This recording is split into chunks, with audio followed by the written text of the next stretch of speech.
ଗୋଟେ ପ୍ରକାର ଦେଖାଯାଇଛି ଯେ ତାମିଲନାଡୁରେ ଯାହା ସ୍ଥିତି ଅଛି ବିଜୟ ଦଳପତି ମୁଖ୍ୟମନ୍ତ୍ରୀ ହବା ଗୋଟେ ପ୍ରକାର ସୁନିଶ୍ଚିତ କାହିଁକି ନା ମ୍ୟାକ୍ସିମମ୍ ଆସନ ତାଙ୍କ ହାତରେ 100+ ଆସନ ଯଦି ପାଉଛନ୍ତି ତାହେଲେ ସେ ମୁଖ୍ୟମନ୍ତ୍ରୀ ହବା ସୁନିଶ୍ଚିତ ଗୋଟେ ଦେଖନ୍ତୁ ଆକ୍ଚୁଆଲି ତାମିଲନାଡୁ ମୁଖ୍ୟମନ୍ତ୍ରୀ ଦେଖେଇ ଦେଇଛି ଯେ ରାଜନେତା କେବଳ ତାରକା ନୁହନ୍ତି, ରାଜନେତାଙ୍କ ଠାରୁ ମଧ୍ୟ ସେଠାରେ ପ୍ରକୃତର ତାରକା ଆହୁରି ମଧ୍ୟ ଲୋକପ୍ରିୟ। ଅତୀତରେ ଆପଣ ଦେଖିବେ କରୁଣାନିଧି ଫିଲ୍ମ ଲାଇନ୍ ଯାଇଛନ୍ତି, ଏମଜିଆର ଫିଲ୍ମ ଲାଇନ୍ ଯାଇଛନ୍ତି, ଜୟଲଳିତା ଫିଲ୍ମ ଲାଇନ୍ ଯାଇଛନ୍ତି।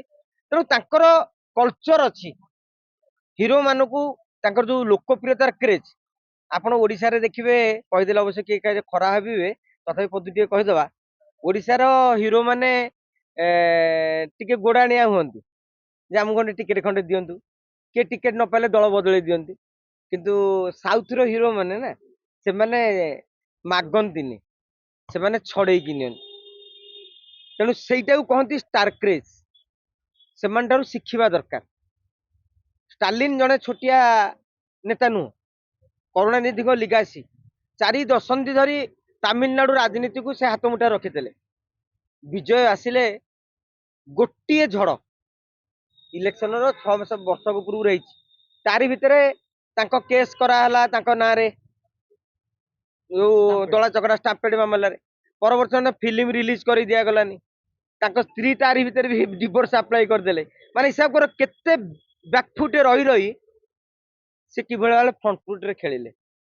ତେଣୁ ଏଇଟା ତାମିଲନାଡୁ ରାଜନୀତିର ଆଉ ଏକ ଦେଖାଯାଉଥିଲା ଯେ ବିଜୟ ଥଲପତି ଯେତେବେଳେ ରାଲି କରୁଥିଲେ ଅନେକ ଜନସମର୍ଥନ ମିଳୁଥିଲା, କିନ୍ତୁ ରାଜନୈତିକ ସମୀକ୍ଷକ ମାନେ କହୁଥିଲେ ଯେ ଏଟା ଭୋଟରେ କନଭର୍ଟ ହବନି, ଏଟା ବାସ୍ ଖାଲି ଗୋଟେ ଷ୍ଟାର କ୍ରେଜ। କିନ୍ତୁ ଆଜି ଷ୍ଟାର କ୍ରେଜ କନଭର୍ଟ ହେଇଛି ଭୋଟରେ, ଆଉ ବିଜୟ ଥଲପତି ଚିଫ ମିନିଷ୍ଟରର ମୁକୁଟ ପିନ୍ଧିବାକୁ ଯାଉଛନ୍ତି। ଦେଖନ୍ତୁ, ହଁ ସେତେବେଳେ ସେଭଳି ଅନୁମାନ କରାଯାଉଥିଲା, ଏତେ ଲୋକ ତାଙ୍କୁ ଦେଖିବାକୁ ଯାଉଥିଲେ। କିନ୍ତୁ ଯେହେତୁ କ୍ୟାଡର ନଥିଲେ, କଥା କୁହାଯାଏ ଆପଣଙ୍କର ଯଦି କ୍ୟାଡର ନଥିବେ ବୁଥ ଲେବୁଲରେ, ଭୋଟରକୁ ନେଇକି କିଏ ଯିବ? ଟିଭିକେ କୁ ଭୋଟ ଦିଅ ବୋଲି ପ୍ରୋତ୍ସାହିତ କରିବ କିଏ? ତେଣୁ ସେଥିପାଇଁ ଲୋକ ଭାବୁଥିଲେ ଏଇଆ।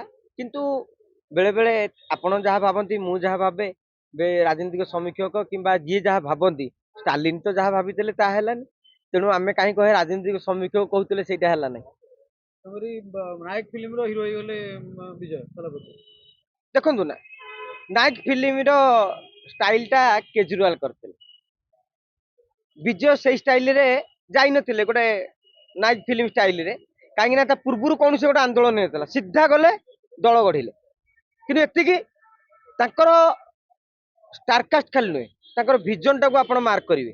କୋଉ ଭଳି ଭାବରେ ବିଜୟ ତାଙ୍କର ନ୍ୟାରେଟିଭ କରୁଥିଲେ, କୋଉ ଭଳି ଭାବରେ ବିଜୟ କେମିତି ଭାଷଣ ଦଉଥିଲେ, କିଭଳି ଲୋକଙ୍କ ହୃଦୟକୁ ଛୁଇଁଲା ଭଳି ହୃଦୟ ସ୍ପର୍ଶୀ କଥା କହୁଥିଲେ, ଯୋଉ ଭିଜନ ଦେଖୁଥିଲେ। ବିଶେଷ କରିକି ଏବଂ ଆଉ ଗୋଟିଏ କଥା ଆମେ କେହି ଅଣଦେଖା କରିବାନି, ଭାରତ ବର୍ଷରେ ଧୀରେ ଧୀରେ ଜେନଜି ଜାଗ୍ରତ ହେଲେଣି। ତାମିଲନାଡୁରେ ଆଜି ବିଜୟର ସଫଳତା ପଛରେ ଗୋଟେ ଜେନଜି ମାନଙ୍କର ଭୂମିକା ରହିଛି। ତେଣୁ ଆଗାମୀ ଦିନରେ ଆପଣ ଦେଖିବେ 2029 ଲୋକସଭା ନିର୍ବାଚନ ବେଳକୁ ଜେନଜି ଗୋଟେ ମୁଖ୍ୟ ଫ୍ୟାକ୍ଟର ହେବେ।